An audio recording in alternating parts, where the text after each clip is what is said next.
পঞ্চগড়ের তেঁতুলিয়ায় গৃহবধূকে হত্যা, অতঃপর আত্মহত্যা বলে চালানোর অভিযোগ স্বামী ও তার পরিবারের বিরুদ্ধে। ঘটনাটি ঘটেছে পঞ্চগড় জেলার তেঁতুলিয়া উপজেলাধীন সিপাইপাড়া গ্রামে। ভুক্তভোগী কিশোরীর পিতা হোসেন বলেন, কিছুদিন পূর্বে আমার মেয়েকে প্রেমের ফাঁদে ফেলে তাকে নিয়ে পালিয়ে যায় দগরবাড়ি গ্রামের কেরামতের পুত্র রনি। আমি মান সম্মানের ভয়ে রনির পরিবারের সাথে কথা বলে ওদের বিয়ে দেই, কিন্তু বিয়ের পর জানতে পারি রনি মাদকাসক্ত ও অনলাইন জুয়ারি। সে টাকার জন্য আমার মেয়েকে সবসময় নির্যাতন করত। ঘটনার দিন 5ই আগস্ট বিকেলে আমাদের খবর দেওয়া হয় আমার মেয়ে আত্মহত্যা করেছে। আমরা রনির বাড়িতে এসে দেখতে পাই আমার মেয়ের শরীরে একাধিক আঘাতের চিহ্ন। রনি আমার মেয়েকে নির্যাতন করে হত্যা করেছে। আমি থানায় মামলা করতে চাইলে তেঁতুলিয়া মডেল থানার এসআই তৈয়ব আলী তড়িঘড়ি করে আমাকে দিয়ে ইউডি মামলার কাগজে সই নেয়। এমনকি সুরতহাল প্রতিবেদন থেকে আমার মেয়ের শরীরে থাকা আঘাতের চিহ্ন বাদ দেয়। পরবর্তীতে ৩ ইউনিয়নের ৭ নম্বর ওয়ার্ডের বর্তমান ইউপি সদস্য মোহাম্মদ আশরাফুল ইসলাম, মোহাম্মদ হাফিজুল আর্মি, সমীরুল ও রনির বাবা মোহাম্মদ কেরামত আলী এ ঘটনা মীমাংসা করার জন্য ৩ লক্ষ টাকা দিতে চায়। এতে রাজি না হয় আমি ও আমার পরিবারকে প্রাণনাশের হুমকি প্রদান করে আসছে।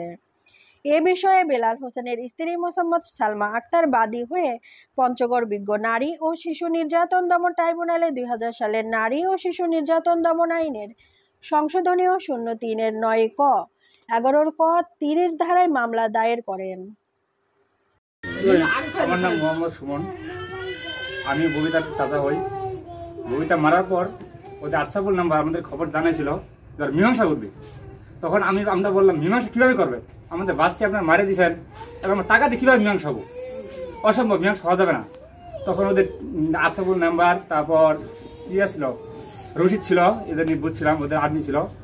তখন ওরা আমার রনি বলছে যে ভুল হয়েছে, আমি 2-3টা মার দিয়েছি, বুকে মারছিল। ওর বন্ধুর সাথে বলছে সে বুকে মারছে, কাশিমগঞ্জ সে কাম করতে যায় বন্ধুদের সাথে। তখন ওর বন্ধু বলছে, রনি তোর বোটা কীভাবে মারলি? তো রনি বলছে এর কি করতে করতে আমি ওকে ঠুকে মেরে ফেলছি। ওর বন্ধুর সাথে সে স্বীকার গেছে।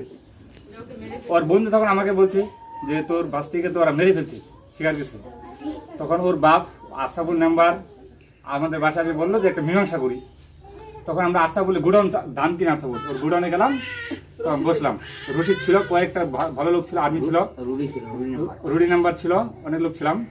তখন ওরা বলতেছে আমাদের ভুল হয়ে গেছে, এটার কি ক্ষমা নাই? আমরা বললাম ক্ষমা কিভাবে করবো, তোমরা আমাদের বাস থেকে মেরে ফেলছ, ক্ষমা করা যাবে?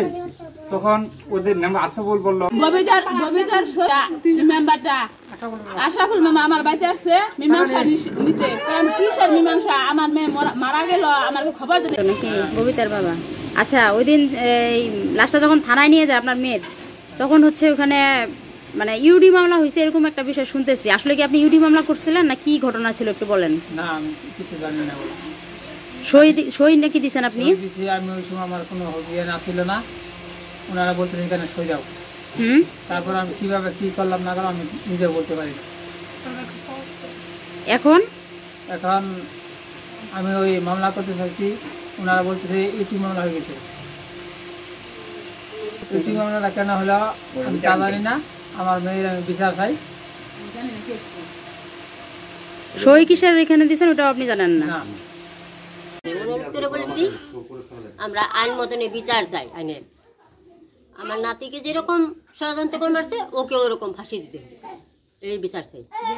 সবার বড় নাতি না আমার, ওটা আমার মেয়ে নাই।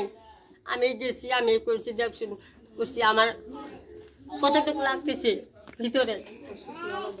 শ্বশুর আলাদা করেছে, আমি জিনিসপাতি এগুলো আবার ঘরে নিয়ে কিনে দিছি।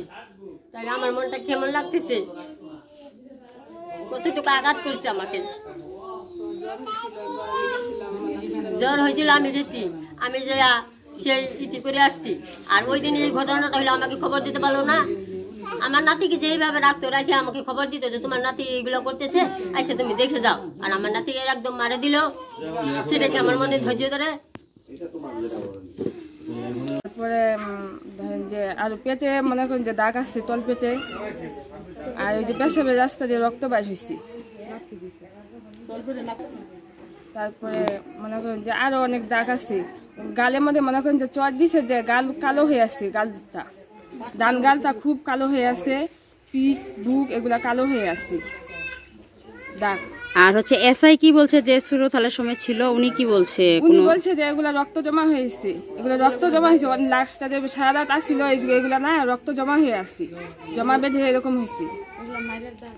এগুলা সব ওকে মারছে, নির্যাতন করা হয়েছে ওকে, ওকে অনেক নির্যাতন করতো। ও আমাকে বলতো যে খালা আমাকে টাকার জন্য নির্যাতন করে। আমি পরে আমার দুলাভাইকে, আমার বড় বোনকে বলছি যে ববিতার টাকাগুলা দিয়ে দেন, ওকে অনেক নির্যাতন করে, ওকে অনেক মারধর করে। পরে ওরা টাকা দিয়েও দিতে চাইছি যে দিয়ে দিবি, টাকা দিছে, আবার কিছু টাকা ছিল ওগুলা দিয়ে দিতে চাইছি, ধান দিছে, এমনি যা কিছু লাগে সব দিছে ওকে।